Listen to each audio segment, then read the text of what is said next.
Cyberpunk 2077, welcome to the review. I have only seen 2 glitches in my 25 hours of playing this game, and you get a solid 25 hours of story, not including any side missions that you might want to complete.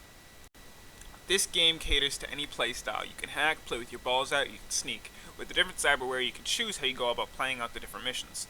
The driving is kinda wonky, and it makes shooting anyone from the vehicle feel like you just took 15 shots of vodka, but it doesn't hinder the gameplay that much. The sensitivity is also a pain if you're someone who is used to playing on lower sensitivities, but you will get used to it after the first few missions you play.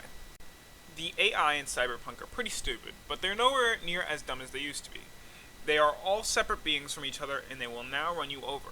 They interact with anything you do, and now feel more alive than ever.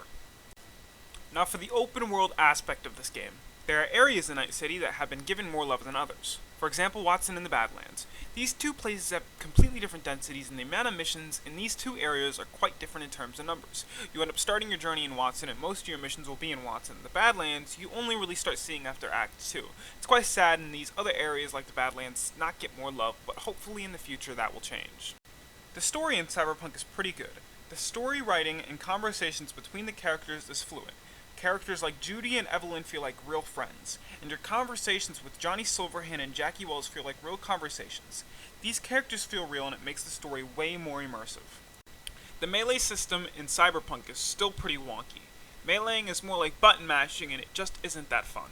The animations aren't bad, but it doesn't excuse the laziness when it comes to the melee system.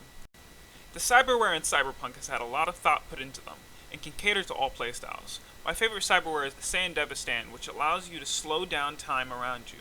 The effects while using the Sand Devistan aren't bad. There isn't too much visual clutter, and the green hue with all the grain looks pretty cool. Cyberpunk. Like GTA, but a lot less cool and a lot more futuristic. Overall, the game is good, and if you're thinking, is the game really worth the $50? I believe so. Between the 25 hours of story and the gigs, Cyber Psycho sightings, and NCPD scanner missions, plus the side missions, it really is worth the $50.